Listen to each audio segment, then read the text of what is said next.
I'm Gary, what's your name? Maria. Well, it's nice to meet you, Maria. What are you doing Friday night?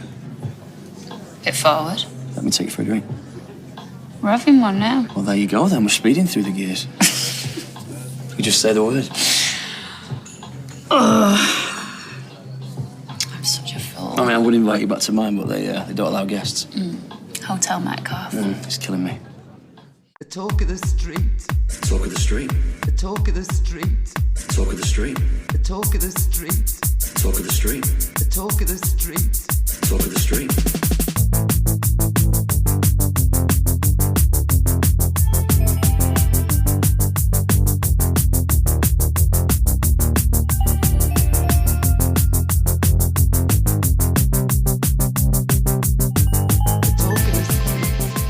Hello and welcome to episode 157 of The Talk of the Street, an unofficial Coronation Street catch-up podcast. And managed to remember that Line of Duty also had some fairly amusing taser scenes recently, and long story short, we're now 50 Twitter followers to the good. I'm Gavin.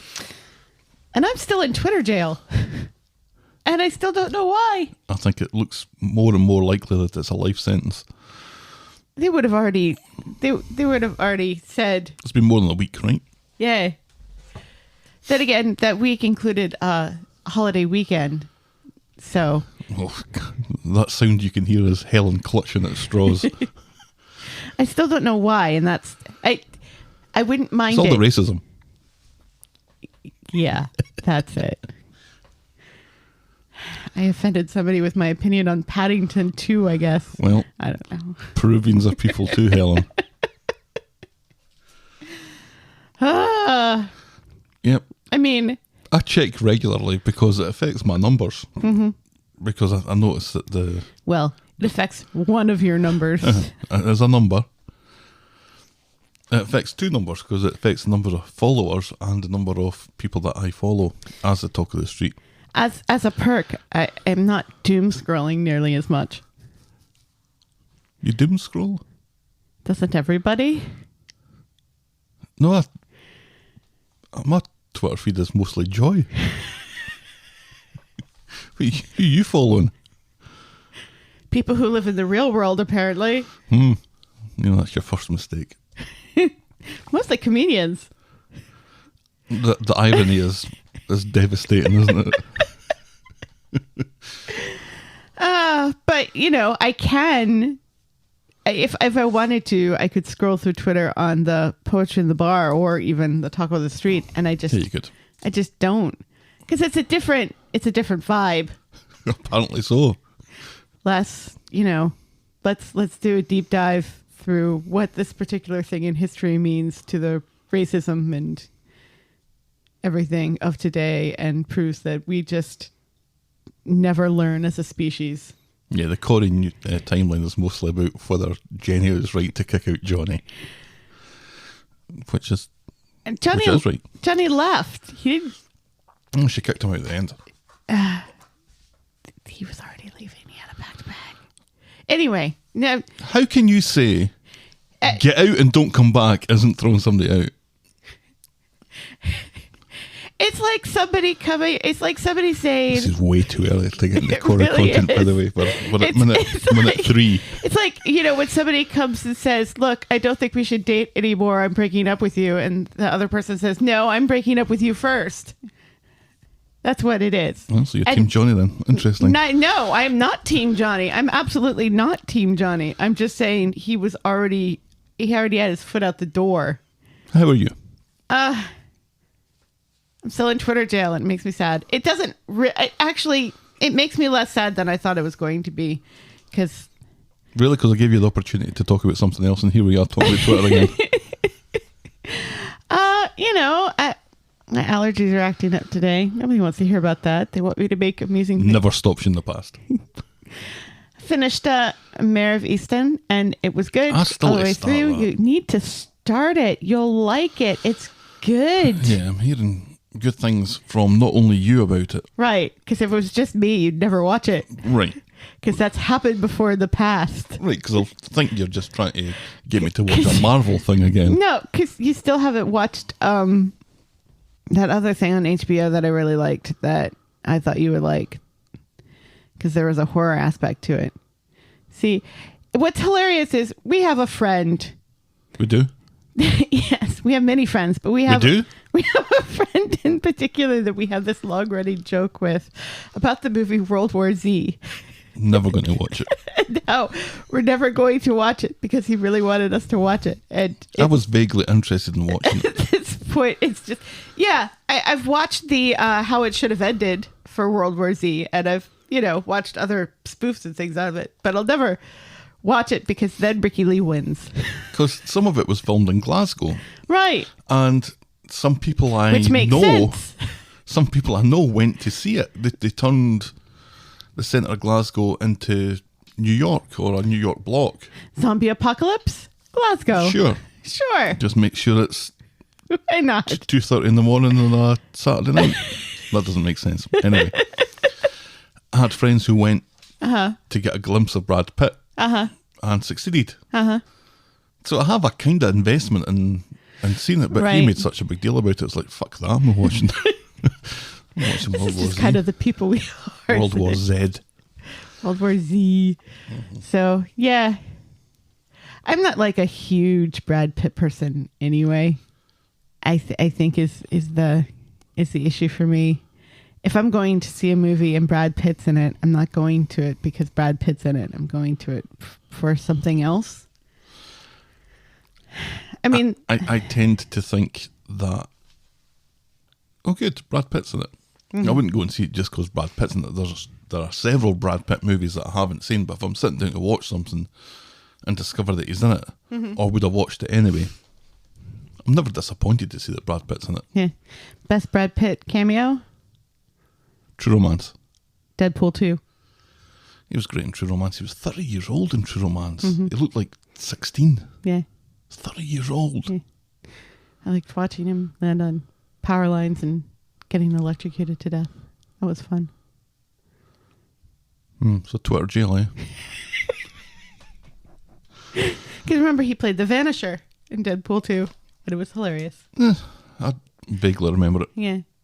Yeah, the Deadpool is like really the only Marvel thing that you'll admit to enjoying. Oh, totally. Oh, and the first Ant-Man. You liked the first Ant-Man. The first time was good. I quite liked the first Thor. Yeah, that one was all right. It's the second Thor that's just dreadful. And then I really like the third one because I am a fan of the Taika Waititi. But see, I saw Thor and thought, that's a decent film. I quite enjoyed that. Don't need to see any more of it. Ah. What it did in the first movie satisfies my Thor requirements for quite some time. You weren't a comic book reader as a child, were you? No, I was a pornography reader as a child. Yes, 5-year-old Gav sitting around Well, maybe not reading 5. porn and telling his mother that he only reads it for the articles. That's right. Some good golfing tips in the... Didn't your mom find your porn stash I at assume one point? so. I assume 'Cause so. it disappeared. I kept them all, and I wasn't 5. I was like 15, like normal age.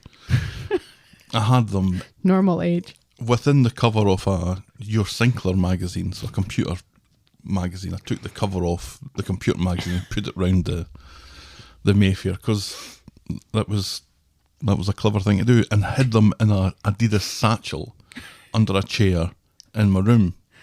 And then I left home, and then my mum died, and then I went back and the satchel's gone. I was like, I wonder if she discovered my gentleman's literature. And yet all of your CDs were still in the shed. Yeah. Yeah. Yeah, she's not touching that. Nope. Shall we preamble, my dear? Sure. Give us some of that pornographic Corey news. This better be good. Now I feel really uncomfortable reading the first We'll maybe read it last then. part of Corey news. Pride Month news. Hey! Matilda Freeman, first summer on the show and in our hearts, has come out as bisexual. Well, in many ways, it's a better world for the LGBTQIA community. Coming out publicly still takes a lot of guts. So well done, young lady. She seemed to do it not by accident, but just as a matter of course. She was doing a Q&A for Yeah, she was on. It's on her Instagram. She was doing an Instagram Q&A, and somebody asked her point blank, and she just answered, and that was it. Done. Dealt Kids with. these days, they're so much braver than we were. I'm sure there's still going to be hate directed at her because the world is an awful place, but still, the kids are all right. Yeah, I have high hopes for Gen Z. And her announcement apparently drew quite an awful lot of praise and Yes, indeed. Congratulations on her bravery and all that good stuff. Absolutely. Good for her. Sophie Turner came out as bisexual this week as well, and she got a lot of flack because people don't seem to understand that bisexual means that you can be bisexual and marry a Jonas brother, and it's fine. That doesn't make you less bisexual. Continuing on Corey News. Please. Changes are coming to the way you can watch Corey, thanks to the Euros. Uh-oh. Instead of 6 episodes, there will be 2 hour-long episodes on Mondays and Thursdays. Don't want to wait? Both episodes will air early on Monday on the ITV Hub. And this has come out to mixed reviews. So they're going from 3 hours a week to 2 hours a week. Uh-huh. And they're also posting it at the start of the week so you can stream it if you want. Yeah, and instead you don't of want waiting. to wait. Yeah. Yeah. Which, honestly, that's the way I watch Corey anyway. Right. Only at the end of the week, not the beginning of the week, obviously. So it doesn't really, well, I mean, it wouldn't affect us anyway because we don't watch it on ITV. We watch it on BritBox. But does this mean that everything will come out on BritBox early as well? I don't know. I watch on ITV. Did you do that illegally, though, so we're not supposed to admit it? It's a VPN. Oh, okay. Why, if it's legal to do these things through VPN, why not just make everything accessible in every country? Advertisers. All comes down to the advertising dollar. Yeah, Pound. I guess. Dollar, pound. Oh, something really annoyed me the other day. Somebody was talking about, I think it was on Sofa Cinema Club when they were talking about the movie, and it's an American movie, and they were talking about the money in pounds. And I know I've done that before on this podcast. All the time. But still, when you turn it around... That's your default position. Still, when you turn it around, it's annoying because America. You also say colour without a U. Yes, I don't say colour. But this whole binge box set in a Coronation Street is drawing some criticism from some corners because, and I can see this because, you're right. For most of the time, I have been watching it on BritBox, and I tend to see it roughly an hour after it finishes. So by that point, the whole Twitter watch-along commentary has kind of subsided. Right. This gives us a chance to have our foot in the door for that. But watching it as it's going out, which I have been doing for the past couple of weeks, you become more part of that, and it's a more kind of group experience, which kind of gets lost if people are watching it at different times. However, the Netflix model is mostly release dump and everything. Release and be damned. Yeah. Which kind of takes out that that camaraderie of watching along with other people virtually around the world, sort of thing. But it does make people more inclined to encourage others to watch it. Right. Yeah.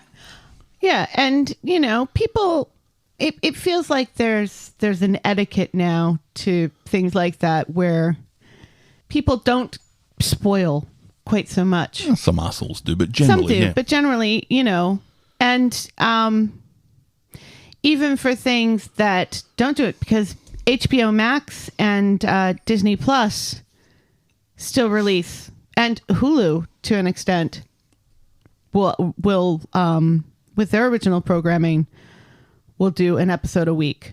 Yep. And you have to wait. Yep. And that's fine. It can be frustrating, It's frustrating. It's more frustrating than fine, let's face it. You don't expect to have that on a streaming service. But, even with that, I remember one particular episode of Mayor of Easttown I didn't get to watch it because it releases at like 10 o'clock at night on a Sunday night on the HBO Max, and there are times I can't be up waiting that long. You know, and still the next day people didn't spoil the thing, and the thing still had a really huge impact on me, and I gasped when it happened. I had like one friend, ironically enough, the World War Z friend, who, you know, I had posted something on Facebook about how much I've been enjoying it and how much I'd been enjoying one particular character or actor's character. And he said something about that character, and I said, nope, I haven't watched it yet, so wait. And he didn't say anything more. So it does feel like there's like an etiquette. Of course, that's just, you know, a charming and lovely ginger-haired Southern gentleman who is our friend.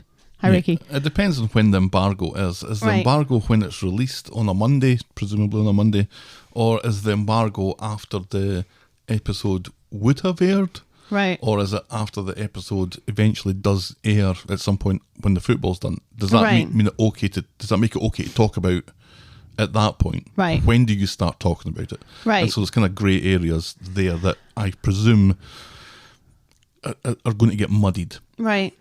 But, you know, that kind of happened already anyway. I mean, like, Seb's death was spoiled for me because ITV was, and the Coronation Street Twitter handle tweeted about it right after the episode released. Right, because that's when the embargo is. Right, before other people around the world had a chance to watch it, like us. Yeah. Well, yeah, but Corey cares about the UK audience, and once it's been shown in the UK, then it's fair game. Yeah, but it was like right afterwards, and this was like the first time that something like this happened, where it was like right afterwards, and I was like, "Oh my God, don't do this yet! Give me an hour, please." I wasn't ready, but yeah, it's an interesting topic. Anyway. Finally, Colson Smith has had a movie premiere this week with the release of his documentary short, Bored of Being the Fat Kid, in which he discusses the bullying he received both from schoolmates and the public from the age of 11 onward as Craig. So, you know, good on him because fat phobia is a thing, and people shouldn't be bullied because of their weight. And you know, it's nice that he's done this. I haven't watched it yet. A Looking brave forward thing to to seeing do. it. Yeah. It's an interesting journey, but I think it's basically Coulson runs for an hour and a half, isn't it? Well, no, because he also talks about, you know, being bullied as an 11-year-old kid. People on the internet criticizing the weight of an 11-year-old kid. Because he was an actor at that point. Right, yeah. Yeah, he went to like one after school program for acting, and then like 2 weeks later had an agent. Wow. Nice for some. Yeah, not bad. Nice for some. No, that's not interesting, because a documentary about someone running, I don't think I'd be interested in, but the backstory and the... Right. Yeah, we need to watch that. Yeah. You know, and I mean, everybody has their journey with their weight and their fatness, and some of us embrace it and love our body no matter what, and some people choose to run a lot. Well, I remember a couple of summers ago that we were out in the deck, and we were having Benny's birthday party before he left for the summer, and I heard him call me fat or something along those lines, and over the next year I lost 95 pounds. But I didn't run. No. Fuck that. I physically am not built to run. These. Anyway, that's Corey News. Hoofed. Our mailbag. Just a thank you to everyone on Twitter who nominated and voted for us in the British Podcast Awards. We are under no illusion that we'll get anywhere of note in it, but it was just lovely to read the tweets of folks who enjoy our show. In particular, I'd like to mention Kirsten, who said, "I keep getting into trouble with my kids who I listen when I listen to you guys as I'm doing jobs around the house. Mum, your podcast just swore. We get in trouble with our kids too. Yeah. Because we don't let them swear. And now we'll podcast for coffee.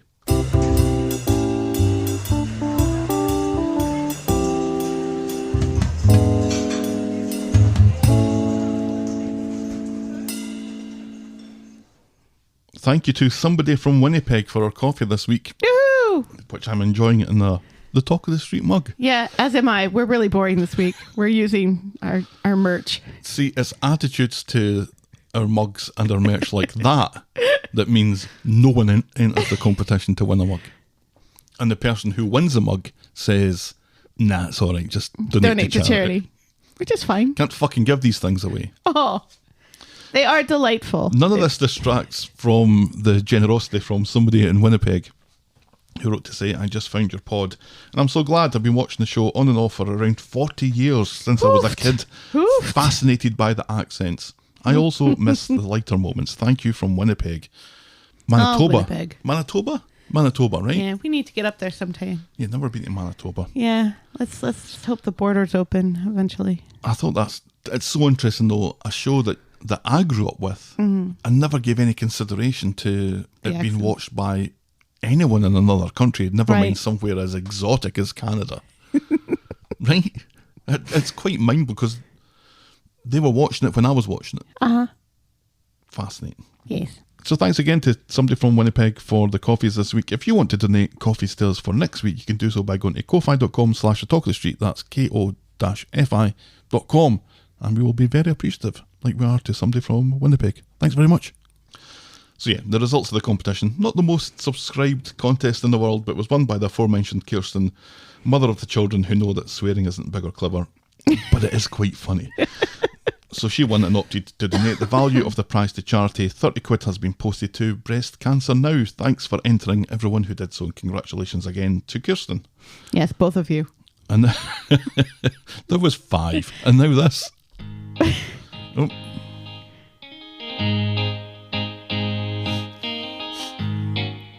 Had volume problems. That's what she said. Welcome. Absolutely. Welcome. Is it volume problems or capacity problems? I'm not sure which. Well, Just enough time to quickly talk about Few with a capital F. This was Kirk. No. Depends what you're feeling. Right. Any ideas? I kind of basically said it. It's Kirk. It is Kirk, upon learning that Carla, who was serving behind the bar at the Rovers, was kidding when she said last orders. Few with a capital F, says Kirk. Ha ha ha. I was Gavin and you were Black Lives Matter. School Yes. was finished. Still am. And you were at the eating Reese's peanut cups in bed stage of the pandemic. Your dad wanted us to meet up in Kentucky. And then my mom this summer wanted to meet up with us in Kentucky. What is it about Kentucky? We're not going to that arc. We're not going to Kentucky.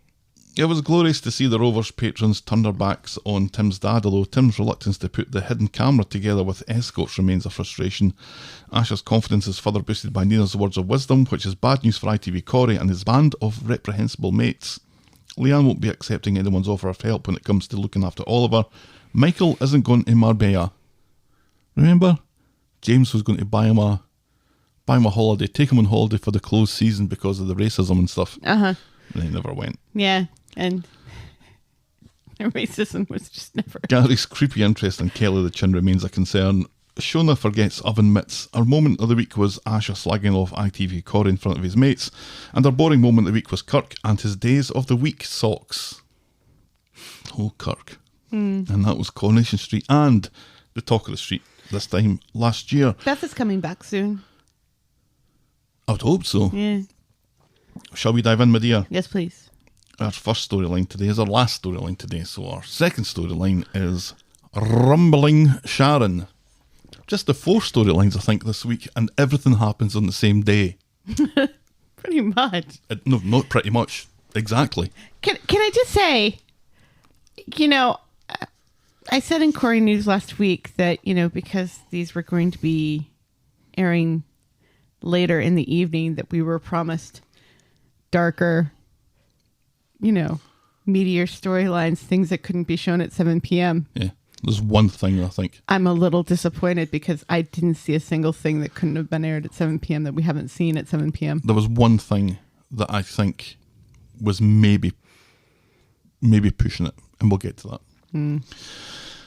So, at the Rovers, Ronnie is complaining about the burnt bacon. It's going to be one of those days for Jenny, but otherwise the service has been top-notch. In comes Johnny, and the three of them chat about what's to be done about Sharon.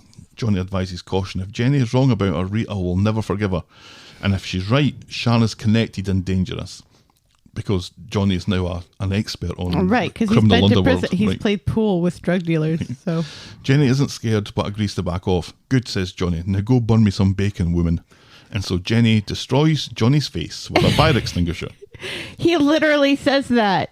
This isn't even one of your little jokey things. Nope. He literally says that. My little jokey things. Where you say the characters swear. All right. Yeah. Sharon, Which we all know is not happening at 7 p.m. or 9 p.m.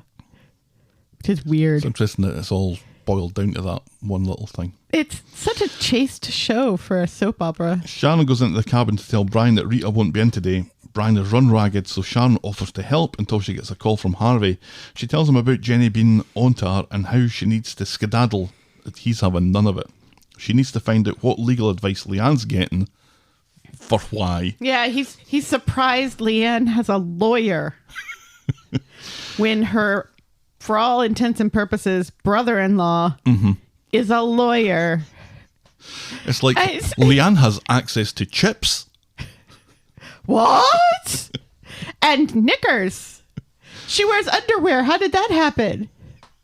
Does she though? We're assuming so, yes. And also Harvey wants her to deal with Jenny. Sharon rushes off before Brian's finished making a brew, going, well, I thought you were supposed to be helping me. Well, he also is out of tea bags, so she's going to get tea bags. Gary is in the Or memorial to get tea bagged. garden chatting with Maria. He's worried that he was the catalyst that started this whole storyline off. If he hadn't gotten involved with Rick the Chin, Kelly the Chin would have been nowhere near the street, never mind an extended contract, and Seb would still be alive. Maria thinks that's an awful lot of what ifs. Yes. Rick the Chin is the bad guy in all of this, and Gary thinks Maria has changed her tune somewhat. So Sharon lumbers herself off to Toya and Roy's Rolls, asking after Kelly. How's young Kelly doing? Remarking that it must be hard not having Leanne around, although she was in the street last week with Imran, wasn't she? She's not needing legal advice by any chance, is she? Says Sharon inconspicuously. She's about as subtle as a boot to the fanny, and Toya rushes off to quiz Imran about this. Ouch. Ronnie is in the background listening in. So Maria and Gary are getting on great to the point where they're probably going to get their hole again when Natasha comes along and she's sure that Gary is behind the white van that kidnapped Sam. He says it was Sharon who hired it. He was just using it. And Maria worries that Gary is always at the centre of this kind of shite. Yeah, after just telling him not to follow that line of what ifs, and he can't blame himself for everything. She turns around and blames him for everything. Right, her opinion goes up and down like her knickers. Jenny has overheard this. And Johnny's. Yeah, that's just lack of elastics in that case. Not nice. So Jenny has overheard this and comes over to get the gossip. Sharon, you say? Meanwhile, Ronnie has reported back to Jenny at the Rovers and she tells him about the van. Apparently Sharon found the guy on an advert in the cabin, but guess what? No advert There in the was cabin. no advert. She just needs to figure out the connection with Sam, and then she remembers a tablet from a few weeks ago that had Sam's picture on it. Ronnie thinks she's a sexy Miss Marple and tells her about the conversation with Toya. Jenny rushes off to speak with Toya despite her promise to Johnny to stay out of this. Yes. And this was all kind of somewhat delightful, I found. Yes. Yes. The sexy because Miss she Marple is a sexy thing Miss Marple. It's funny that Ronnie is still flirting with her, even though he's now friends with Johnny. He doesn't know how not to. No, it's true. I think. It's true. Back at the cabin, Sharon is trying to explain her relationship with Harvey to Rita. She said that she had all the best intentions of being the supportive person Right. for someone. Yeah, of But- being the Rita to Harvey. Right, and she says that she has no Rita and it was too big a job. Rita, though, is still very proud of the woman that Sharon has become. Lee. Yeah, grab your collar a little bit. She'll eat those words later.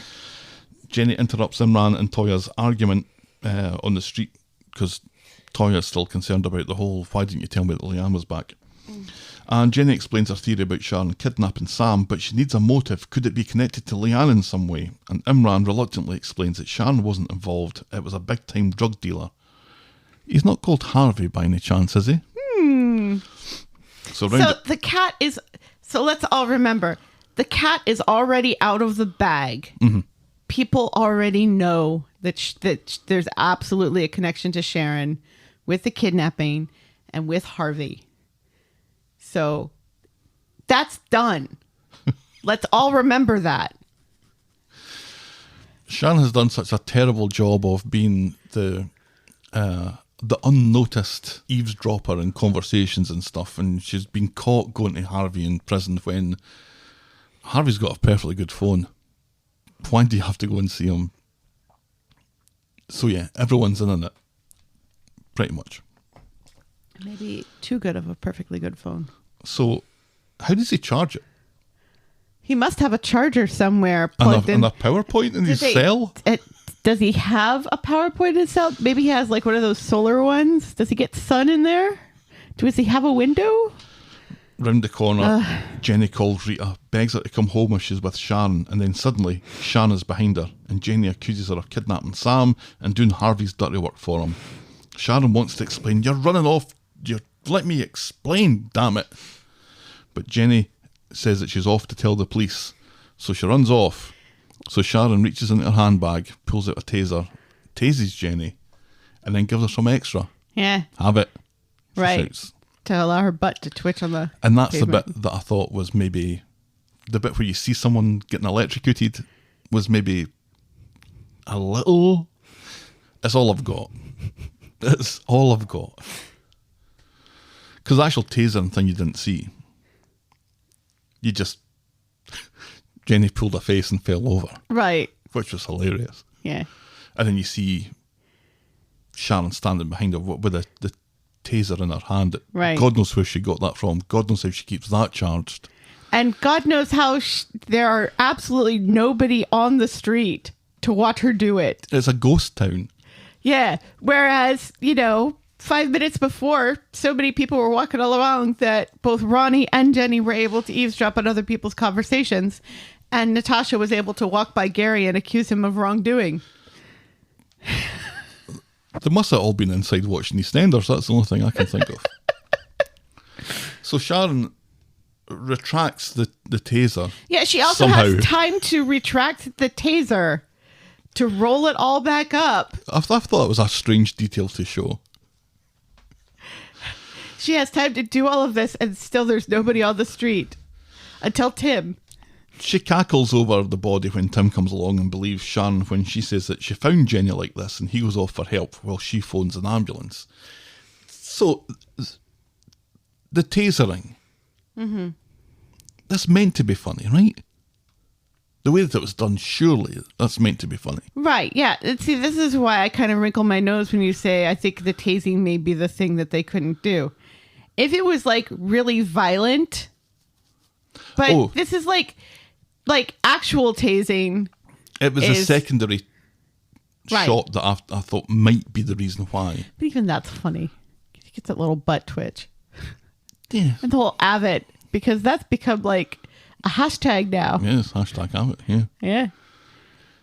And it made me wonder, have we been missing the point for this the whole time? Has this always meant to be funny?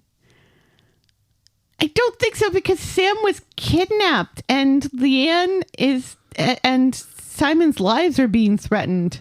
Cause it made me wonder, have we been just terribly po-faced about this? Because I've hated this storyline. Right, yes. Most people have. And I'm worried that I just haven't got the joke, because this was definitely played for laughs. Yes. I think this little bit was kind of played for laughs because we already know that Sharon's going to be caught. Well, does that then piss over everything that's happened before it that was supposed to be serious? Because she was pantomime villain as she was going about trying to get information out of people. It was so over the top and awful. It was really over the top and awful. Was it meant to be funny? No, see, remember what we have said. about shows that are like really dark and stuff, and how sometimes they throw a little comedy in to lighten it up.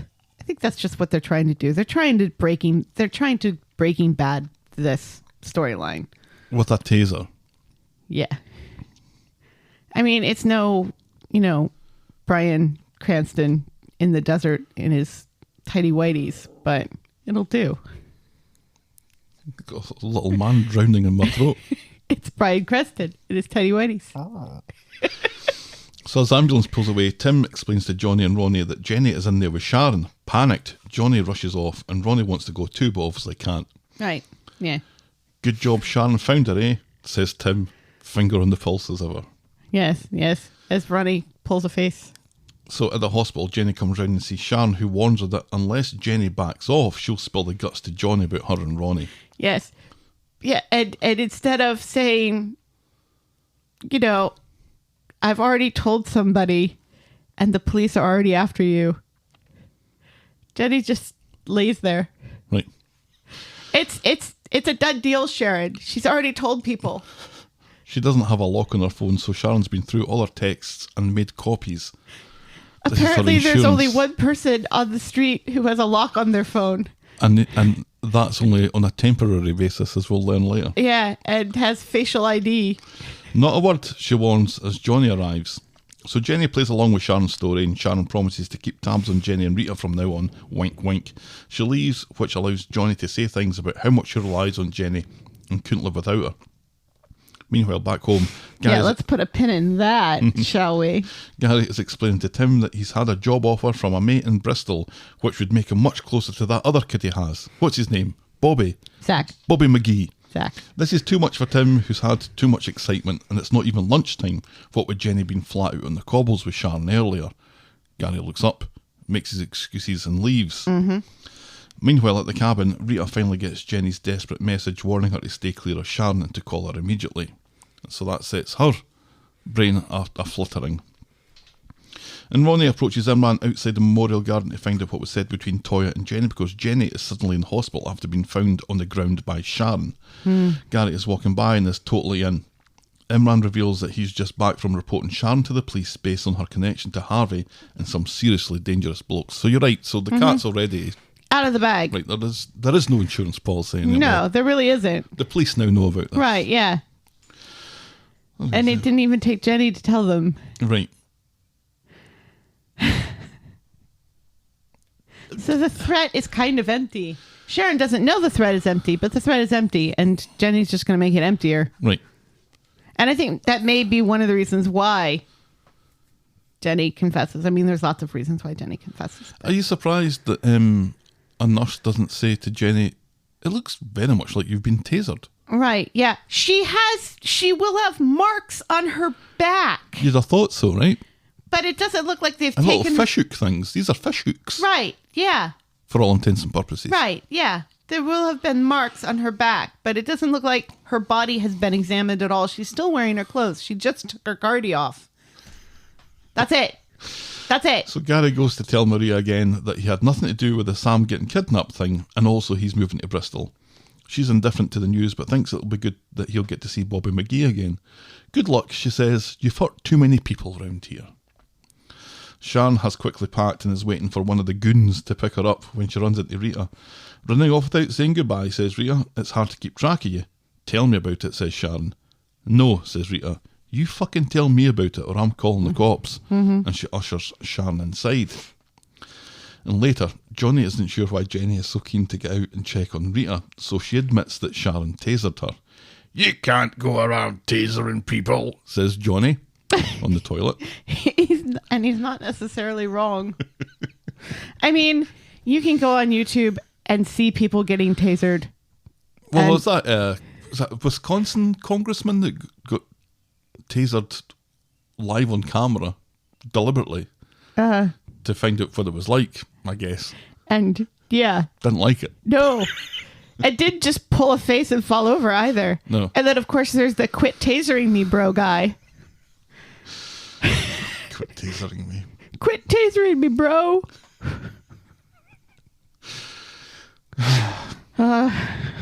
You can't go around just tasering people. Why would you do that, asks Johnny. Because you had me over a barrel, says Jenny. Johnny is confused, so Jenny has to explain Sharon blackmailed her because she knew that Jenny had slept with Ronnie. Johnny, asks Johnny. No, Ronnie, shouts Jenny. Oh, says Johnny. So Jenny, I mean, you too, Johnny, but, you know.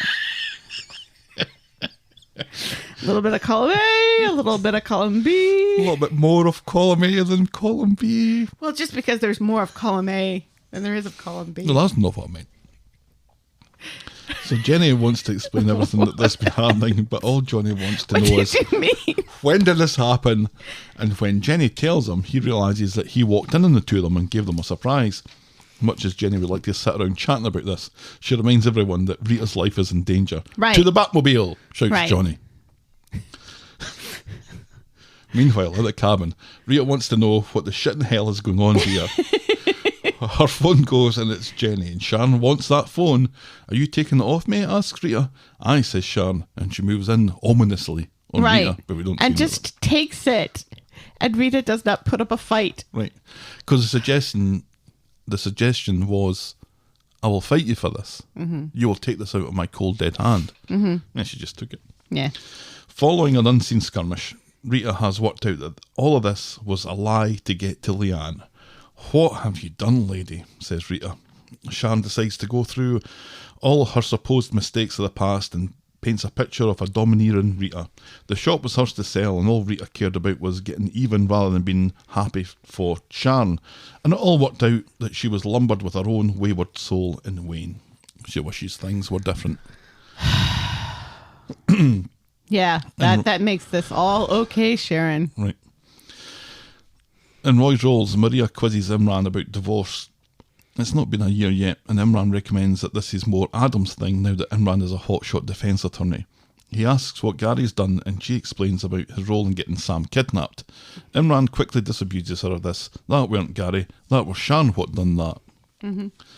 So on the street, Sam is bragging to David about his new telescope that presumably he got as a reward for climbing into a van last week. To look at a telescope.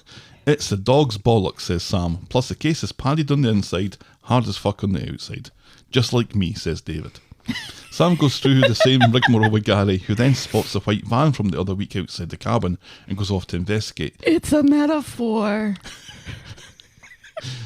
It's a metaphor they're going to beat you over the head with. Quite literally. Tipping off Imran as he does, he looks through the letterbox and sees Sharon and Rita, and then he kicks in the door as Sharon tries to escape with the bearded goon. Gary nicks the keys out of the ignition of the van and runs away, pursued by Sharon and the goon, who now has a gun from somewhere. Yeah, isn't it Sharon's bag, Isn't presumably. it convenient that apparently that goon has no access to any other vehicle but the large white van to pick Sharon up in? We need something quick. Well, I have a large lumbering white van that might do the trick. That has Not also to 60 in a been week. that was also used in the kidnapping, and so people are going to be on the lookout for. Mm-hmm. Surprised that Sam didn't have a PTSD reaction to seeing it again. Although he doesn't know that he was kidnapped, does he? As far as he's concerned, it was still just a Right, mistake. and also he doesn't see the van. Doesn't he? No, he's in his It's back. parked right across the street from his house. He's in David's backyard. Front and yard. Can't be in the backyard. It's got a fence all the way around. It's got to be in the backyard. I think they filled in the sinkhole by now. So anyway, Gary is cornered in the ginnel or somewhere and throws the keys back at them, and Sharon goes off. No loose ends, says the goon. Really? Really? This no whole loose ends? storyline is a loose end. Right. And also, really, you're going to alert people that you're here by shooting someone without a silencer?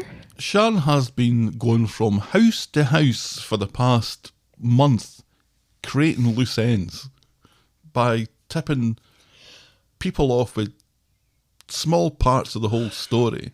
Also, the police already know. Gary isn't a loose end here. No. So anyway, Maybe the goon was going to kill Sharon later too. we hear a shot just after we see Sam slink through a little gate or something. Right. Which is how we know he's in the backyard. And what's happened is that he's twatted the goon with the telescope case, and the goon's shot has missed Gary. But we don't know that yet. Maria runs to see him and is clearly relieved. Gary pockets the gun and thanks Sam for saving his life. Soft on the inside, hard as fuck on the outside. Right, just like Gary. Sharon is oblivious to this and is sitting in the van when she hears sirens and just drives off as the police arrive. Which was disappointing. Right.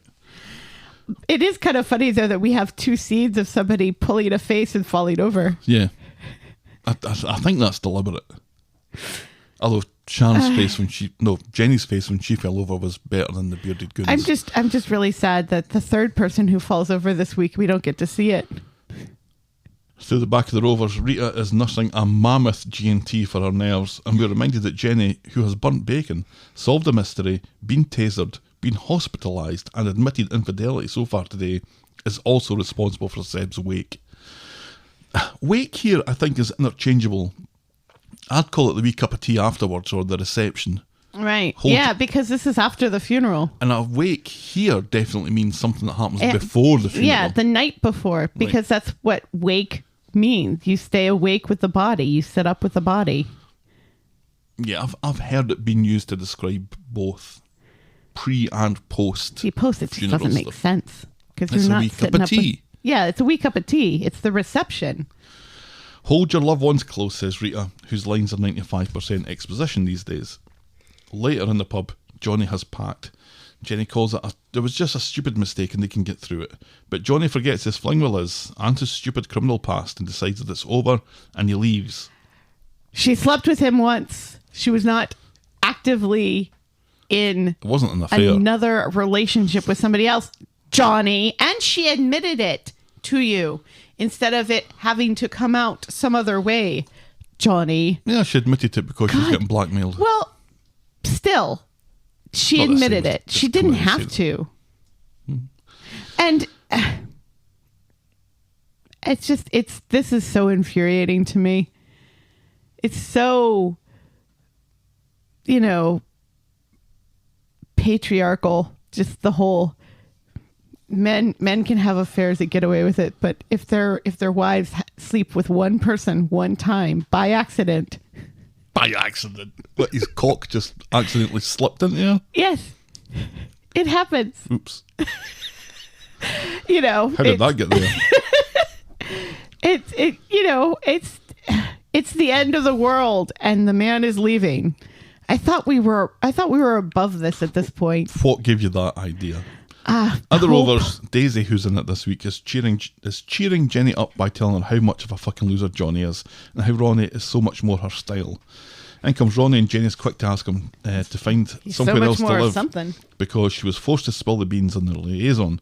Oh, pig's tits, says Ronnie. He offers to have a word with Johnny, but Jenny asks him to leave again. So Daisy continues to work on Jenny as Johnny comes back to grab more of his things. He's been gone for like 15 minutes. And where is he going? No idea. Jenny apologises again. All of his children are gone, except for Carla. Is he going to move in with Carla and Peter at the Barlows? Yes. Jenny apologises again, but Johnny isn't interested and is now concerned about who else knows. Liz McDonald, says Jenny, and Johnny runs away from this valid point quickly enough for him not to have heard it. Why'd you bring that up? That was years ago. And it was like 2 years ago. That's not years ago. It is years ago. 2 years ago is years. No, but when you say years, you think like the clue is years and 2 years. decades. Years ago. You think that, do you? That's still present. That's not 2019. You don't think so if somebody says years ago, you think, well, that was like 1950. Outside the builders, Ed sees Ronnie with his bags. You've been chucked out again, he says. That was funny. Paul wonders if he gave Jenny a bad review on TripAdvisor, but Ronnie insists he gave her 2 thumbs up. Way up. Ha ha. Ha ha ha ha. Wink wink. Sick knuckle. Nudge nudge. Then Johnny comes storming towards him, looking for a word. Ronnie plays it cool. How's it going, mate, he says. Hey. How's it going? How's it hanging? Ronnie explains that he's the lowest of the low, always trying to clear up one mess of or another that he's created. It's been a long day. Hit me and let's move on, he says. But Johnny isn't in any condition to anyone, and he actually slumps back and collapses against a van that luckily is behind him, otherwise he's sparked out on the ground. Ronnie asks if Jenny is happy, and despite everything, hopes that they can be friends. They both laugh until Ronnie realises that he's not laughing for the same reason as Johnny. No.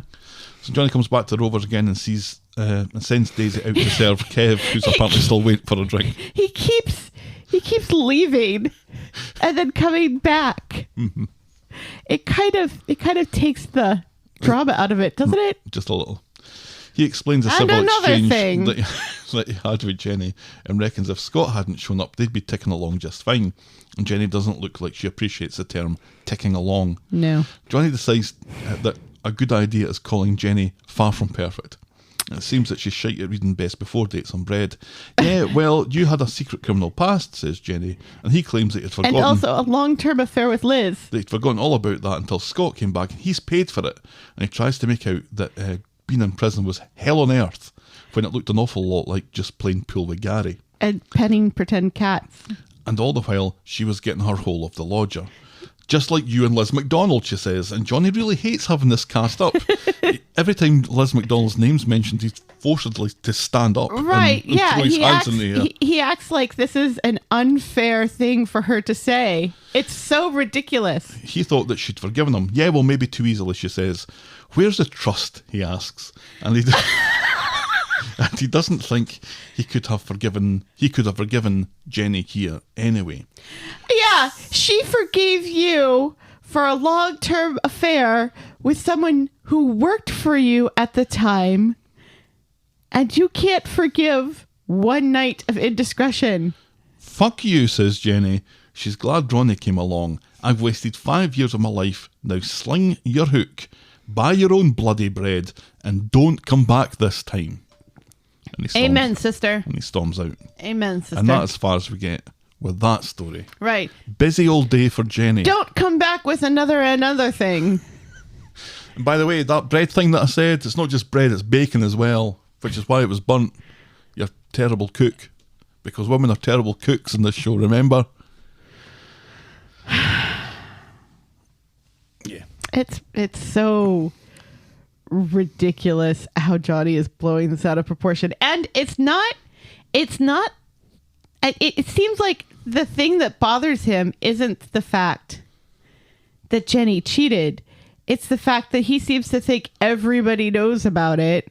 Mm-hmm. And when it happened. Right. And also that Ronnie is more attractive and younger than he is. Even that doesn't seem to be the thing that bothers It him. really seems... Well, he does make a comment about it. It's the who knows thing is very important. Right, yeah. But this is Johnny, and this is people of Johnny's age. Much more than, well, why would my wife have felt the need to do this? What is wrong in our relationship? What have I not been bringing to the table that would make her do this after spending so many months visiting me in prison, taking care of me, refusing to leave me when I tried to push her away cruelly and horribly. Because let's not forget that. Yep. Let's not forget the awful things he said to her when he was trying to push her away. He wanted a divorce. Which he wanted was- a clean break for when he went to prison. Right. So that she could move on. And fuck Johnny. Right. Ronnie. And then Ronnie. Ronnie. Yeah. Not Johnny. Yeah, he didn't have anybody particularly in mind, but yeah, and then when that thing happens once and she immediately regrets it because she loves him for some reason, even though he can't eat chili con carne without rice. Timbot 4000 says who eats chili con carne without rice? That's right. Americans. You're awfully quiet these days, Timbot. You all right? Timbot 4000 says this does not compute. Okay, fair enough. right, Just fine. brought it up. This sucks so bad. Where's Sharon going? I don't know. I'm a little disappointed that she's not caught. It feels like we have been shortchanged of the payoff of Sharon being caught. She's Darth Vader spinning around in his little spaceship at the end of Star Wars to come back in Empire. You think that he's dead. He's not dead. Sharon has managed to slink off in a oversized Volkswagen van and somehow has managed to sneak away from Coronation Street. Does this mean Leanne and Nick and Simon can come home now? Does it? I don't know. That's why I'm asking. I don't think it does. I don't think that's changed in any way. In fact, Presumably, there's more people in Harry's employ than that one bearded chap in Sharon. Right, yeah. That's the thing, too. This criminal organisation is 3 people. This guy, Sam would be able to recognize this guy. And Gary would be able to recognize this guy. Why didn't she just get a taxi? There's a train station right there. Tram station. Mark the difference for me, please. Still, it just... The fact that she gets picked up by the beardy guy in the big white van is just... It's just plot, isn't it? And it's kind of lazy. Mm-hmm. Well, it gave us a very amusing scene with the telescope case. Well, yes. And, other storylines are very well written this week. So I guess we could forgive this because this whole storyline has just been so ridiculous from day one. Do you think Johnny's on the outs then? The two of them? That felt kind of final. But then Johnny has been back and forth on a number of occasions when it looked like it was over. Yeah. And I kind of hope that they are. In fact, that's not true. I really hope that they are. And that Jenny and Ronnie will become a thing. Because look how much more interesting Jenny is all of a sudden. Yeah. Yeah, it's like she's gotten a new life. Mm-hmm. Johnny being out of her stories, leaving Jenny to have a kind of liaison, and even just the interest and the threat of a liaison with Ronnie was far more interesting than anything that Jenny's done in weeks and months. And she gets her own storyline with the whole Sharon thing that has nothing to do with Johnny. Mm-hmm. In fact, the only thing Johnny contributes is to tell her not to do it. Right. Is to hide her light under a bushel again. Yeah. So, yeah. What does this mean for the Rovers, though? Well, he owns it. So well, they own it. I think he owns it. I think he maybe had it before they got married. No, they were already married when Peter still owned it. Oh, Peter, that's right. Yeah. Remember when Peter owned the Rovers? And then they bought it from him because he said, I can't own this anymore because I'm an alcoholic. And the whole world says, we tried to tell you this. You're not Sam Malone.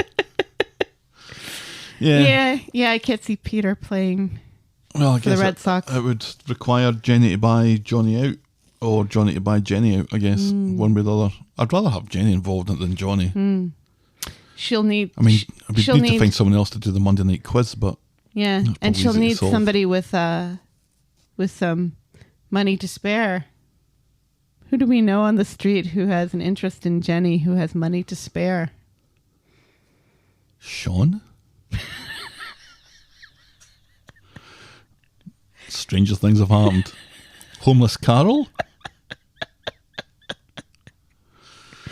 Our next storyline today is Peter's liver. On Monday, Adam doesn't... With some fava beans. And a nice Chianti. Adam, who doesn't work at the factory, is at the factory waiting on Sarah, who's happy to stall him from the liver donation question panel thing. She doesn't want Adam's liver anywhere near that stinking alky. Sarah Lou is just the most horrible person on the street, isn't she? She's just an awful person. I'm going to keep my opinion. She's an awful person. She's an awful person. Carla comes in and lays it on thick, ever so grateful for Adam and Daniel giving Peter a sliver of hope. Mm-hmm. Sarah, and a sliver of liver. Sarah, who doesn't have bangs this week, rolls her eyes. Later at the bistro, Adam and Sarah are still arguing about Peter's liver. My body, my choice, says Adam. It'll never catch on. Oh, God. It's family. But Sarah points out that he's not motivated by family here. He's motivated by guilt. He could be motivated by both, Sarah. Too big a risk. He could be motivated by both. Back at the factory, Carla is trying to get hold of Lucas to settle his order, but he's not answering his phone, and this is now dead suspicious and might result in Carla telling Sarah that she was right. So over the course of a meal, Adam has decided not to offer up his liver and has withdrawn from the process thanks to Sarah. Turns out that he's a wuss when it comes to general anaesthetics anyway. Sarah thinks it's for the best. He's not responsible for his 56-year-old alky uncle and Yes. suggests it's best to let Carla explain this to Peter herself. 56. He's ancient. It surprised me that that's how old he is. I always Really? think Peter to be in his 40s, yeah. No. I know he doesn't look it, but No. Adam and Sarah... Remember when people were shocked and said that Peter and Abby shouldn't date because of the age difference? I think I was maybe one of those people. Adam and Sarah go round to the factory to speak with Carla, but Kev she's... is older than 56. Right, but she's too consumed with something other than Peter's liver. Your favourite 4 words, I told you so, she says to Sarah. Lucas has gone and done the dirty on them. Yeah. He's taken this order and he's not paid them. That was a bit out of left field, wasn't it? Well, they were kind of setting it up. Did they? Yeah, with him not paying his order last week. Yeah, this is the same thing. Yeah, but they set it up last week. But that whole thing, him not and paying, also, is kind of out of left field. he was kind of suspicious from the start, wasn't he? Because remember, they were supposed to meet with him and his business partner, and then at the last minute, the business partner can't be there. Mm-hmm. So if you go back, you can connect the dots. So Carla's been on the phone, and while there are far more important things to be bothered with in other storylines, it seems Lucas's business partners knew nothing about the underworld deal, and he's done a moonlight flip. Sarah wants to go to the police, but Carla has a better idea, and by better idea, she means stupid idea. Let's get the stuff back ourselves. With all this going on, Adam decides to tell Peter himself that his liver is no longer on the menu. At Lucas's warehouse, Carla has found the underworld stock, but it's behind a locked door, so Carla gets a crowbar and jimmies the door, ignoring Sarah's secondary suggestion of just going to the police. So they're loading the underworld van as Sarah quizzes Carla about her relationship with Lucas. Carla remembers that Sarah and Adam wanted to speak with her about something earlier, and then they're interrupted by an elderly security guard. Sarah hides in the van, Singing a song about Massachusetts. closing the door on Carla, basically throwing her under the knicker factory van, so to speak. But in keeping with members of the bumbling security guard union, this bumbling security guard is pretty bumbling and wanders off without detecting Carla. Almost like he had no point in being there. Because he gets a call from his wife. To which she says, try switching it off and switching it back on again. Women with technology. You'll be asking them to cook bacon next. Adam meets up with Peter at the bistro and gives him the bad news. He won't be offering up his liver after all, and Peter is disappointed but seems to understand Adam's reluctance. He's also yellow again. It's back to being yellow, yeah. Yeah. That's good makeup. Yeah, it felt a little abrupt, though, because I thought he was kind of in remission and kind of a little bit better, but now it seems like he's yellow again. Back in Weatherfield, Carla and Sarah are relieved to get away from that strange plot point. They're briefly interviewed by a policeman who isn't Craig, who asks if they heard the gunshot, but this is news to them, and they palm it off by saying, well, it's noise in the factory. Then Carla gets a call from Peter, and now has a very hard stare for Sarah. Adam's pulled out, but not like that. Carla thinks this is a whole new level of selfishness, and calls Adam a coward. Daniel's still doing it, she says. And maybe he shouldn't, says Sarah. Carla asks if she thinks that Adam pulling out is the right thing, and she admits that she thinks that it is. And let's all remember that this was Daniel's idea. Peter didn't want either one of them to do it. And yet Sarah is acting like Carla and Peter were holding a gun to both Daniel and Adam's heads, demanding a piece of their livers. She's so wrong in so many ways about this whole thing. And she's being like her whole, when Adam in the bistro brings up the fact that Daniel maybe shouldn't be doing this because Bertie, Sarah says, yeah, well, you're a married man with a stepson and a stepdad. And it's like, yeah, Adam has really been 100% helping in the care and raising of little Harry.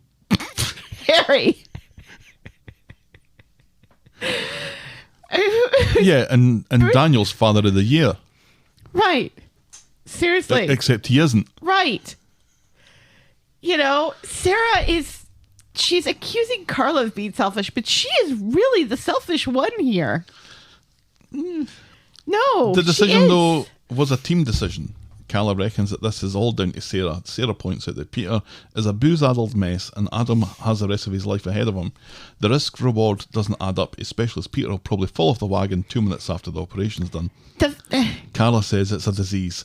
Sarah thinks Carla is a disease and no one else matters in the world but her. She doesn't blame her for rooting for Peter. But Which is exactly what Sarah's doing. But surely she has to understand why Sarah would be rooting for Adam. Fair enough, says Carla. This isn't rooting. If Peter dies, it won't be on you. And Sarah doesn't think for a moment that it would be and wasn't looking for Carla's blessing. If Peter dies, Sarah won't regret the decision. Yeah, but Adam will. Carla says she won't regret sleeping with Adam, which was a bit out of nowhere. Right, yeah, okay. This is where my support for Carla sort of wanes, but Sarah is still the worst person. She doesn't reckon that he regrets it either. After all, Sarah is just a backup. Sarah reckons Carla is Mrs. Backup, and that's all Peter's good for. You're a joke, Carla, and so's Peter. But not what like shall that. we do with the drunken sailor? Who gives a fuck? Says Sarah. Seriously, this is...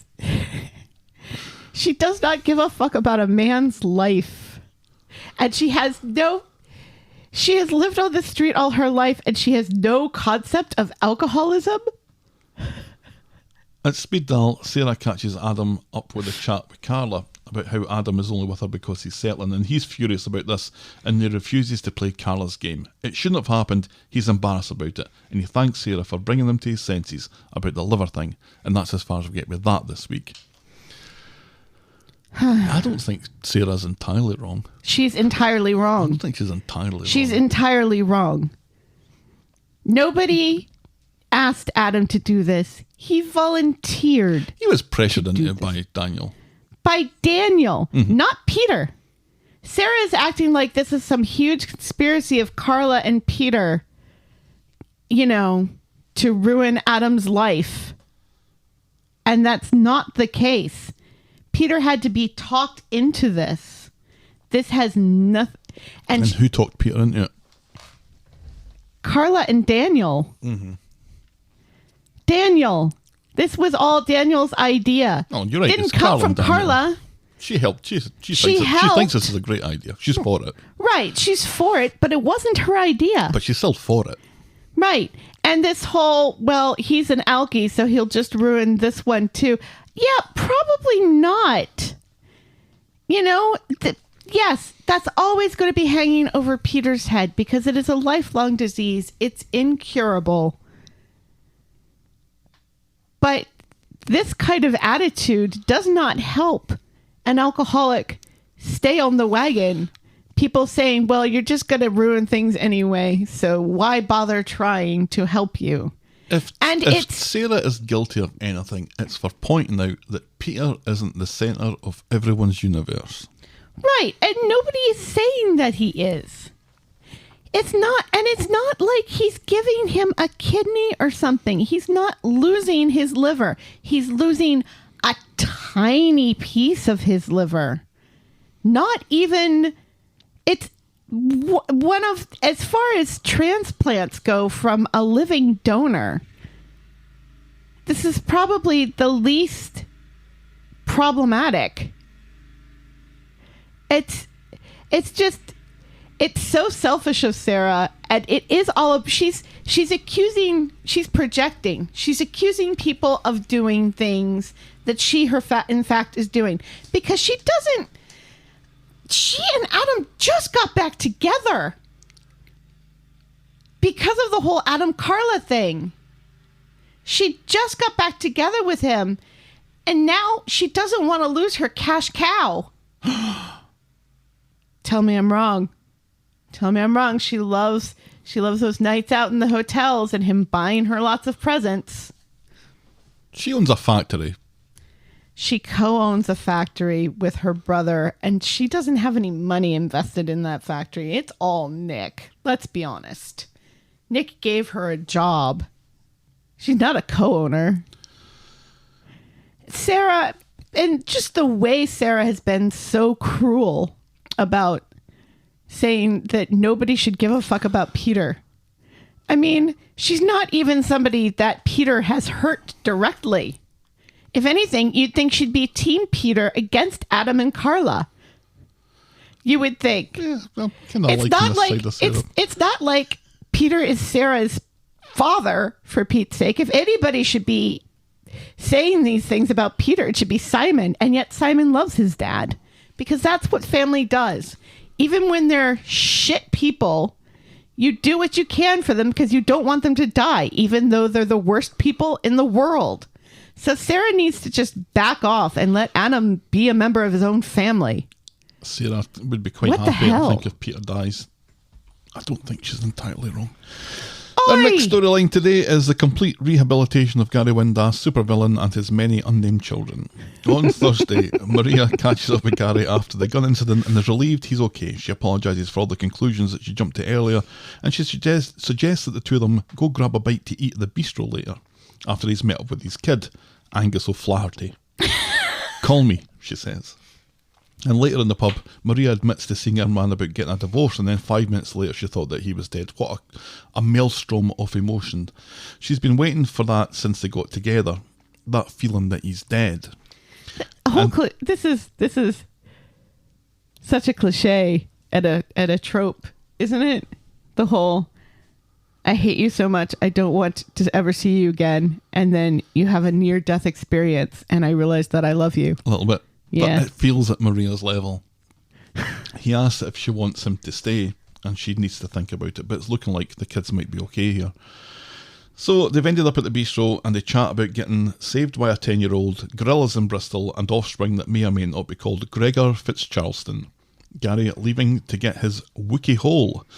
The banter is such low quality that Maria doesn't want Gary to leave, but reckons it might be for the best. He suggests that they start from scratch again, and he does that thing where let's pretend that we're not even married, let's pretend that we haven't even been going out, and he introduces himself as Ginger Gary. She introduces herself as Maria. Really imaginative so far. He asks her out for a drink, and she points out, well, we're already doing that, and he reckons, well, this is going very well, and says that he would invite her back to his place, but they don't like guests at Hotel Metcalfe. So she says that he can sleep at hers, but there'll be no shagging. Actually, fuck it, you can shag me if you like. Classy as ever, Maria. They don't accept guests at Hotel Metcalfe. They do, though. Yeah, the Faye was having Craig up a couple of times. Right. Maybe it's just they don't want Gary to bring loose Are we women finally saying making Gary the supervillain was a terrible mistake? Now let's just pretend that it never happened. Let's get Gary and Maria back together again. He's slightly dodgy. He skirts around the edges of... He killed a man. By accident. He skirts around... Self-defense, not accident. He skirts around the edges of right and wrong. It's what he was. Then they drop him into the whole roof collapse thing, and all of a sudden he's this murderous villain who can't be trusted, and he's nefarious. No, he's killed 2 people. He's killed one person by malpractice and one person by accident. self-defense. So He's hard on the outside and soft on the inside. Gary is the telescope case. I wonder how much this has been affected by COVID, if they really had a long-term plan for Gary to be the baddie that they keep on claiming. No, because he wasn't before COVID. The newspapers still call him supervillain. Well, the newspapers say an awful lot of things about the show that just aren't true. Let's be honest. He's not a supervillain anymore. He was never a supervillain. Was. He was never a He's just supervillain. going back to being the kind of dodgy kind of guy. And it's kind of like he had a hard life coming up, so of course he's going to be a little bit dodgy, and he tries to do the right thing, and at every turn. It was interesting. I found it interesting that, except for like one little comment between Adam and Sarah about Loverboy, that Sarah just doesn't seem to care that Gary almost died. So I think that really put a pin in that whole thing. It either puts a pin in it, or they forgot to give her a reaction. Right, yeah. One of the two. And I'm not convinced it's one more than the other at this point. But well, I mean, let's face it, she does a lot better with Adam. Yeah. And her and Gary was so last year. It's so 2 years ago. Well, when did they split up? I think I think they all got married to each other around about a year ago. Right, yeah. Yeah, well, Sarah and Adam got married before the pandemic. Gary and Maria got married during the pandemic. At the start, 'Cause remember really, that wasn't it? really sad wedding? Awful wedding. Mm-hmm. Yeah. She needs a decent storyline. Do you think they're ever going to dig up Rick the Chin? Is that ever going to happen? Well, there was a threat that is Gary it was going to ever- go to Bristol, and it's like, he can't possibly go to Bristol and still have all this kind of hanging over him with Rana and Rick the Chin hanging over him. Surely they're not just going to let him go to Bristol and then we thought forget about the whole thing. Surely they wouldn't have let this play out this long. On occasion, things go on for years, right? And this will come back at the most inopportune moment, I guess, but at least they're not writing them out. Or worse still, having them killed by a bearded goon. I know, part that of was an awful storyline. That was the whole thing, was like, Sam whacks the guy over the head and you see Gary slide down the fence and you think, what the hell? And what should have happened is that Sam picks up the gun and finishes the job. Boom. Or that, not that the guy missed, but that Gary gets injured in some way. No, we can't have him getting shot again. You're And like- missing everything. Get shot in the balls or something, where, because like Maria's like, well, you nearly died, and it's kind of like, did he? Well, we all nearly died. We all crossed the street, right? In a parallel universe somewhere, that bullet did indeed hit his balls. How do I get to that universe? Our final storyline today is putting the fun in funeral. On Monday, Abby is walking down the street alone, and Nina comes out of Roy's Rolls and watches her pass in silence. Abby's on her way to see the Undertaker, want to spend some time alone in private with Seb. The Undertaker is lovely and leads Abby into the back room where Seb's coffin waits. Meanwhile, ITV Corey is suited and booted. He's not going to the funeral, he tells Ash on the street, thank fuck for that. He's just going to watch and pay his respects. Asha doesn't think that this is a good idea, and Nina comes out and is furious to see that the two of them together. Carla some new designs, but really she wants advice. Asha's back with ITV Corey, and she's worried that she's got it all wrong. Oh, that needs to stop happening. How did that happen? Yeah, this is Timbot 4000's protest The in Revenge not of- being used. The Revenge of Timbot 4000. Who'd have thought that would have happened? That wasn't Timbot planned. 4000. Where did we get to? So Nina comes out and is furious to see that the two of them are together, and more so when Asha says that she believes ITV Corey didn't kill Seb. Abby has packed a bag for Seb. It's a t-shirt from Glasto, a fantasy book, his phone, his earbuds, and a photo album with a day out at the zoo. She wishes that she could remember half of the things that he used to come away with. She remembers what a bad mother that she was, what a bad childhood she had. The drugs that she took were to block that out, but instead No, she they doesn't blotted have him out. pictures. It's all mostly new pictures because she's sold all of her old phones and never printed any pictures out, apparently, from those old phones. Nina goes to the factory to show Carla some new designs, but really wants some advice. Asha's back with ITV Corey, and she's worried that she's got it all wrong. Carla says, "What does your gut say?" "He's guilty as fuck," says Nina. "Go with your gut," says Carla. And she says, "Do you always go with your gut?" to Carla. Carla says, "Yes." And then starts laughing. So Kev goes to the Undertaker's to get Abby. It's time. She needs to get ready, but Abby isn't ready to say goodbye yet. "Then don't," says Kev. "He can be with you all the time." In Roy's Rolls, Nina runs into Asha, who fails to explain her plan, but just says nothing is as it seems. Then she throws Roy under the bus by revealing that they've saved her dresses. Nina doesn't want Asha to ever speak to her again or even say her name. Abby and Kev have gone to the memorial garden, and she observes all the shops and businesses in the street and how one of them has her dead son inside. Kev sees Nina walk by and remarks on how different she looks. "Poor kid," he says, and then snaps Abby out of her reflection, and she's bitter again. "Not you and all," she says to Kev. And later, Nina is drawing a graphic novel where she's the villain of her own story. She blames herself for Seb's death, so she doesn't blame Abby for not wanting her to be at the funeral. She'll write her own eulogy, how Seb was bright and funny and irritating, and now he's just dead. She hurries off, leaving Roy to look at the drawings in her book. "Don't look at me," one of the panels shouts. And Roy goes to see Abby, and she's losing patience. Look, if she wants to come to the funeral, she can come to the funeral. She doesn't give a fuck. Roy seems to want Abby to reach out to Nina. The second to last thing he wants to do is to upset Abby, but the last thing he wants is to lose his Nina. And he leaves her sketchbook with Abby. And I loved that. I don't want to lose my Nina. Mm-hmm. It wasn't, I don't want to lose Nina. It was, I don't want to lose my Nina.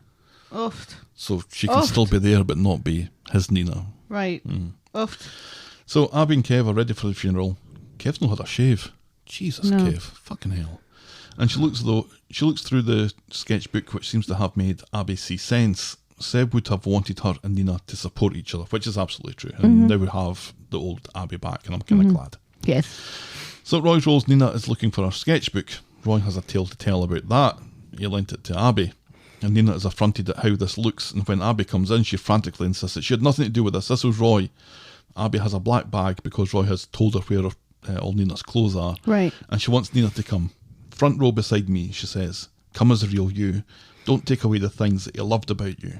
"I made him a target," says Nina. "You made him happy," says Abby. And I was like, Oh, I'm not crying. no. I'm not crying I'm yet. not crying. You're crying.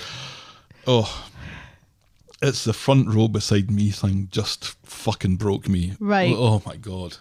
You know,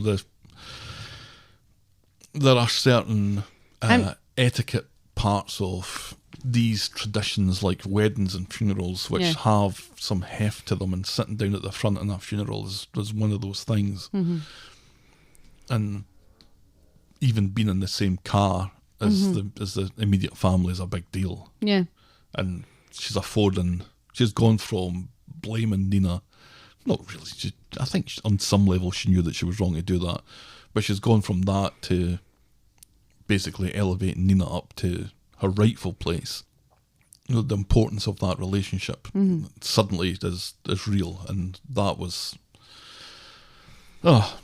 nothing. Right. And that, Seb had said to her that Nina is the one, and that all the others were training. Sorry, Faye, and Alina, and Emma. And just the whole thing is beautiful. I'm a little disappointed that after all that, Nina's not wearing makeup or one of her dresses. No, she's and wearing her black, hair is still down. But yeah. Yeah. After all that, come as you truly are, she doesn't have time to put her makeup on and throw a dress on. Well, I'm not sure that she did, because this is all more or less real time, and the car's parked outside ready to go. Realistically, she doesn't, but this is not a show that weighs heavily on realism. We had someone tasered. I get it. So the hearse rolls along Coronation Street again as Asha and Emma and Sally all watch on. Abby and Kev come out the house, and she can't not look at the coffin. Nina and Roy join them, and Abby asks Nina to ride with her. Then Nina sees ITV Corey, and she loses her shit. "I wanted to pay my respects," he says. "They're paid," says Roy. "Now fuck off." And so he fucks off. Yeah, and before shouting, "I want to pay my respects." Yeah, this isn't about you. Right. First of all. Second of all, do you not understand that this makes you look guilty as hell? Right. This is why the police will go to the funeral of someone who's been murdered, because the murderer almost always shows up. Right. Because they think that by showing up it makes them look less guilty. Right. After the funeral, Abby doesn't want to go to the Rovers, and she doesn't want to go home. ITV Corey's still hanging around it and says how sorry he is and how he can't sleep. Nina isn't having any of it, calls him a murderer, and wants to know how he can dare to press for sympathy here. He admits to feeling guilty, but it wasn't him. He tries to talk to Abby, but Nina puts an end to that. "You're fooling no one, you murderer," she says. Asha tells him to leave, and Abby sees something in his eyes before he turns and goes. Like, she sees the truth, I think, of the matter. Yeah. Asha heads to the memorial garden alone and cries her eyes out. That was, again, a very oofty moment. Yeah. Abby's out the back at the Rovers and she hears ITV Corey further along the Ginnell on the phone, laughing and joking with whoever it is that he's speaking to, calling Roy a prick for telling him to fuck off, and how he put his best sad face on, and how Abby's a right psycho. And Abby sees a broken bottle on the ground, picks it up and follows ITV Corey further down the Ginnell and out onto the street. Mm-hmm. And so she's storming after ITV Corey, who's heading to the kebab shop, and he's actually at the point on the phone where he's saying that he's thinking about hitting on Nina because she's not dressed up as a goth anymore, which was just Blah. the worst thing. And it's left to Asha to talk Abby down, reminding her that the way to solve Seb's violent death isn't by violently killing ITV Corey in a kebab house. Abby realises this and breaks down in the street. And later at the side of the factory, Abby is meeting up with an old dealer friend who sees her in her funeral garb and asks who died. You if you don't hand the stuff over, you prick, she says. So Asha catches ITV Corey on his way out of the kebab shop. He's still playing the pay my respects card and is ready to head back home, but Asha tells him that she doesn't want to be alone, she wants to be with him, and suggests they go back to the empty flat that he continues to have access to. So Asha's got the beers in and the drink to Seb. ITV Corey's keen to get down to get in his hole, but Asha stalls, wanting to speak to the night of the murder to set the mood better and get it off his chest. The buzzer goes and Asha announces, oh, that must be my pizza that I ordered, and sure enough she goes and collects the pizza box from the door. Nina and Roy are back, and Nina wants to go for a walk alone to clear her head. He reckons that her dad would have been so proud of her and how she handled herself. Yeah, cheer me up with news of my dead dad, she says. That was quite funny. And then she says that she's just joking. Roy keeps a close eye on her as she walks away, and then Nina spots Abby hanging around outside the flats. Back inside, Asha secretly spikes ITV Corey's beer as he grows suspicious of the situation. She doesn't she just dumps it in. It looks like she maybe swirls it a little bit. Mm-hmm. Gets it up the sides of the glass, nice. She explains that it feels weird getting your hole given the situation, and she wants to just hang out and enjoy the beers. He thinks getting her hole might just be the ticket to getting back to normal, and stops just short of saying it's what Seb would have wanted. Asha begs him to stay the night, or at least finish that beer. That you're drinking out of a glass, but I'm still drinking out of a bottle, because that's not suspicious at all. But don't you think it had the kind of ineptitude of a child attempting a ruse? Right, yeah. It kind of worked, I thought. On another child. Mm-hmm. Nina thinks Abby is using again or is up to no good. Let's see what Kev has to say about this, so Abby has to explain a plan to stop her. She delivered drugs with a pizza, and Asha's now going to drug ITV Corey and then get into his phone. Which she totally knew is what happened with that pizza. Nina thinks this is an awful idea and Asha shouldn't be alone with this monster, and her willingness to participate isn't an excuse. Abby says someone needs to do something, check through his phone, and if anything goes tits up, she'll call. In the flat, ITV Corey's sparked out, so Asha grabs his phone and points it at him because Face ID is a thing on Corey today. Right. It's at the point where, when she was doing that, I was sitting thinking, what on earth is she doing? Is she trying to take a selfie of him or something? But no, Face ID is a thing. So Nina and Abby are hanging around anxiously waiting for something to happen, so Nina stares at Abby long enough to force her to call Asha. Meanwhile, Asha's going through ITV Corey's phone as he wakes up. The fuck are you doing? So the whole Face ID thing, it's funny because another show that I watch did something with Face ID this week. That other show that Jean Smart is in, the Hacks one about her being a comedian in Las Vegas, where her assistant has to delete a voicemail that she left for her. So she takes the phone and she goes to the Madame Tussauds Wax Museum and holds it in front of that's cool. Jean Smart's wax figure, and it works. That was a little bit funnier than the whole Asha thing. Yeah. But also, it suggests that the Madame Tussauds waxworks actually look like who they're supposed to look like, when pretty much none of them do. Or they lose their exactness after a while. They get dusty. ITV Corey staggering around the flat as Abby and Nina come in. Asha's surprised to learn that Nina is now in on the plan as she reveals that maybe she gave ITV Corey too much of whatever it was, which really has to be Abby's fault. Don't give Asha all of it. Give her enough of it.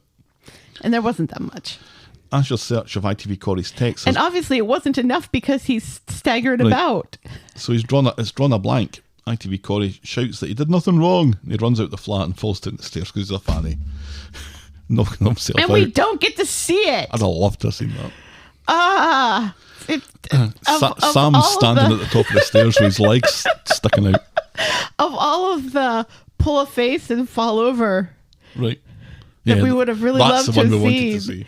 You know, and things should come in threes. They should. We've got the 3 falling overs. Mm-hmm. We should get the face pull as well. What a fanny. And So this is a weird scene. So Abby leaves the flat to go check on ITV Corey, and then comes back to the flat and says, yep, he's still out cold, lying in the middle of a stairwell, just waiting to be found. Nina, probably broke his neck, or should have broken his neck, but nice to see the stairwell though, the flats. yeah. Don't see that very often. Nope. Nina proposes just letting him die, but Asha thinks maybe saving him is for the best. Nina lets Abby cast the deciding vote, and she decides to phone an ambulance. The non-Craig police officer has questions for all 3 of them. They're standing about, still in their funeral garb, like there's something out of Macbeth. Until Abby points out that DS Blondie is on the case, and so off the PC saunters. Asha reveals that she's still got ITV Corey's phone. So at Roy's Rolls, Asha's been able to get back in at the phone, so presumably Face ID isn't a thing anymore. She's looking at his health app and can see that he was near the scene of the murder in the middle of the night a couple of days afterwards, somewhere near the river. And we're reminded that this is a new phone, so this is stuff that the police don't know. Right. They take the phone to the police and explain it's sus as fuck that he was half a mile from the scene of the murder at 3 o'clock in the morning 2 days after. Never mind how we've got the phone. Okay, says DS Blondie, we'll look into it. And also it stands to reason that if it's on this phone, it should be on the phone from the day Are you of. seriously going to do this? This is a show where Face ID works one day and doesn't work another day, and you're going to say that this should have been backed up to the cloud. That's what you're about to say. No, it's that the police have this other phone.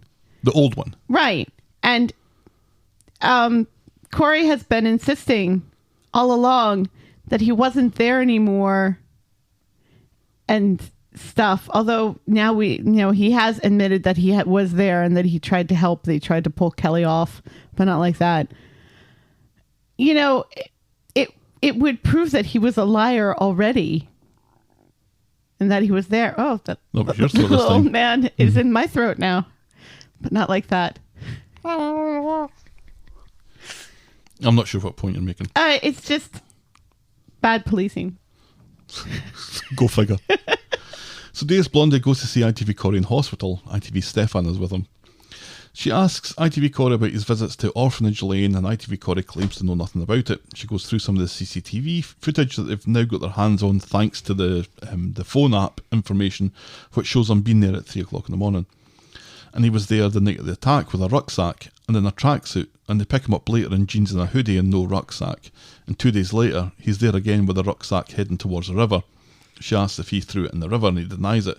And she tells him that they have divers looking for it, and so he admits that he got rid of the rucksack, but only because he was scared it would wrongfully incriminate him. And all the while, DS Blondie just ignores ITV Stefan like he isn't there. I know, which was brilliant. Oh, it was so good. So good. I loved it. So Abby finally gets home. Kev is asleep in the chair, and she takes out the order of service from her pocket and smiles as she touches the picture of Seb. And that's how we end this week's episodes. Mm-hmm.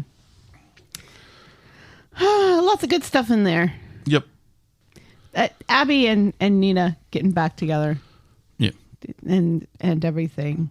I really like that was good. visual image of the 3 of them dressed in black together. With Macbeth's witches. But good witches. Actually, the witches in Macbeth bad? No. I don't think they are they? They're just the Greek chorus. Right. But you're not expecting that from a Corey podcast.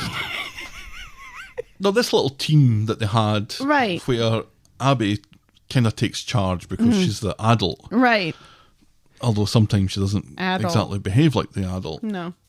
But the 3 of them all kind of teaming up against ITV Corey was definitely the way to go. Yeah. And the whole, her marching down the street with that broken bottle. Oofed, yep. Just, the goddess of vengeance. And Asha talking her down and everything. Asha's walking beside her arms out, imploring her to think about what she's doing and what Seb wants. I thought that was exceptionally good as well. It's really sad that thanks to COVID, we don't get to see the funeral or Yeah. the reception afterwards.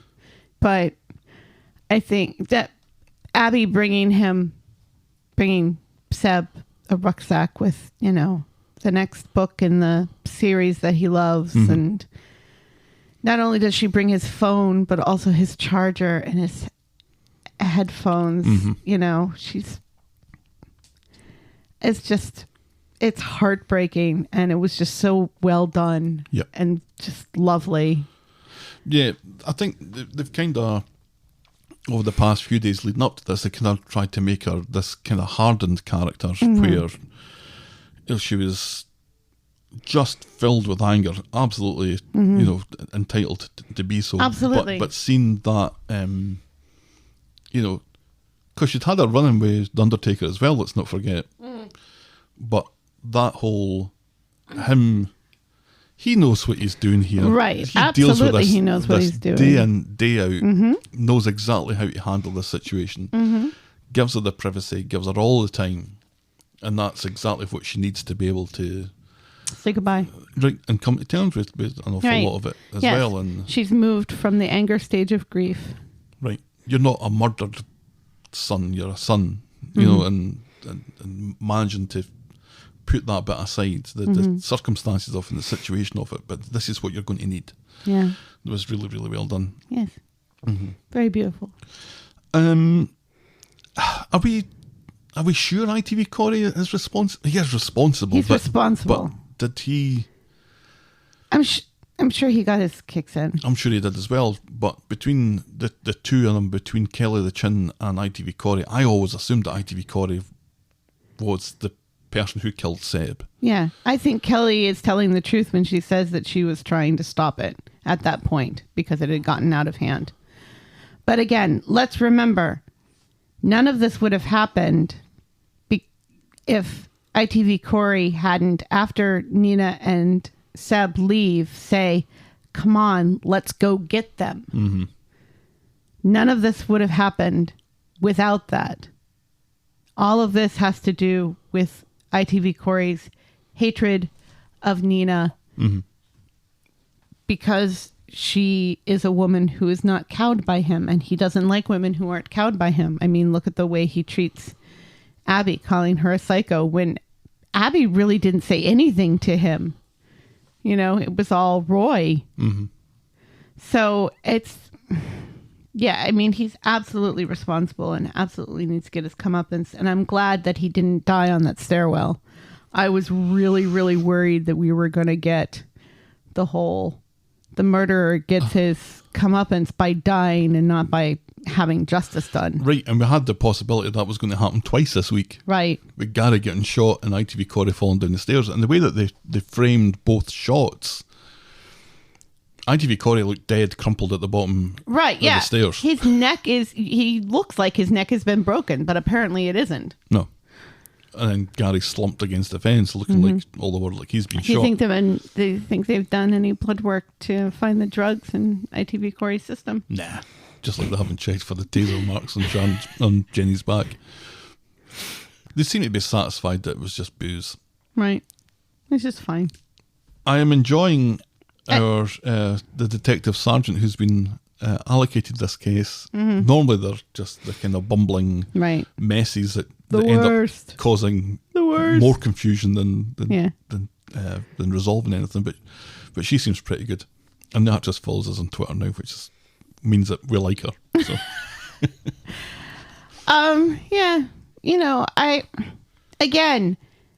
It feels like they really could have pushed things a little bit harder this week because of the time. Yeah, I'm surprised that they didn't. And they really didn't. There was really nothing that couldn't have been done at 7 p.m. I don't think the tasing... Well, 7:30, but yeah. Because, there wasn't even any blood. No. And we've seen blood at 7:30. Yeah, like I said, and not because it was a comedy scene, but seeing a body jolt, I thought it's the only thing I could possibly say, and even that I admit that it's a stretch. But out of anything else, there was nothing else. Right? Yeah, and they didn't even have to do anything violent. They could have done something sexy, I'm sure You know, they you could have wanted gotten boobs. Yeah. Yeah, maybe some ass. Right. Yeah, Wee bit of floof. not about the floof. I do like ass though, as you know. That's the other podcast. I like your ass. The other podcast. No, I do have a good ass. You do have a good ass. I It's don't want that to be the last thing that we talk about. it's funny. I was looking at pictures the other day, Is this helping? and I realized how different you and my other two husbands are. I don't really want to talk about any of that. It's like, what is the common thread between the three of you? You all have nice junk in the trunk. That's it. Your moment of the week. How about Grabbing that ass. No, it's Abby forgiving Nina and giving her back her dresses and saying, come as you are. I want you between me and Roy in the front row. Mm-hmm. That, yeah. You and Roy? Yeah, because that's what she says. Abby says, I want you squished between me and Roy. Yeah, I was toying with the idea, suggesting a more comedic moment, No, but I don't think so. I think no. We did that last week with the whole sexy. See, even that was more risque than anything that happened this week. Right. The sexy real estate agent or whatever they're called over there. It's just estate agent, isn't it? Not Estate real agent, estate agent or realtor. realtor. Different things, apparently. Yes, different things, different licensing. Stuff you should know. So, Also, we're Other like podcasts friends with available. like 5 different realtors. yeah. So, Abby making amends with Nina.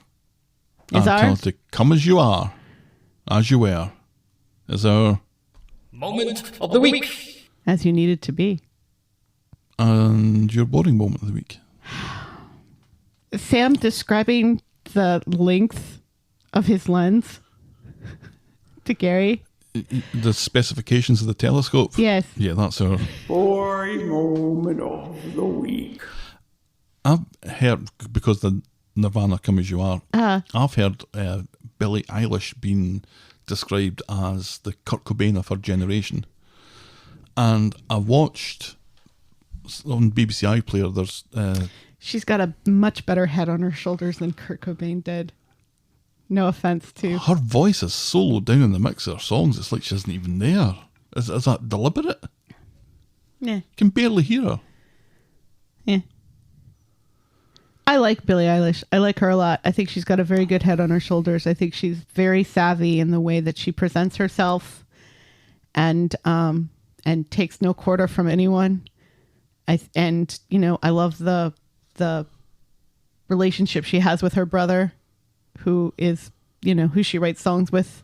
Oh, see, I don't know anything about that. I just I And didn't everything. really care for the music, and I expected something quite I don't astonishing. I don't really condone the whole such and such is the such and such of their generation, especially when it comes to women being described as the man of her generation, because this happens, like people say like Simone Biles is the Michael Phelps of gymnastics, and Simone Biles says, no, I'm Simone Biles of gymnastics. Like, women should be, all people should be judged by their own stuff. But if I had to say who is the Kurt Cobain, like as far as genius wise of their generation musically, Billie Eilish would probably be on the top of the list. But just the genius wise, because I don't see Billie Eilish getting into drugs or committing suicide or marrying somebody who secretly murdered them. Well, kind of wishing I hadn't mentioned that now. So, You seem to forget I know everything about everything. no, I never forget that you think you know everything about everything. Oh, shameful. So if you're wishing that I hadn't brought that up as well, write in to tell us. We're the Talk of the Street at gmail.com, and we're at Corey Podcast on Twitter, Facebook and Instagram. You can shout me and Helen a coffee by heading to ko-fi.com/the Talk of the Street. That's ko-fi.com. Check out the clicky section of vogle.co.uk for links to our merch store and YouTube channel. Please. And if you're so inclined, please leave a rating and a review on iTunes or on your podcast provider of choice. Thanks for making it to the end of another episode, and we will be back A less next week sweary with one. more Talk of the Street. Less swears, more ass. Bye. Cheerio.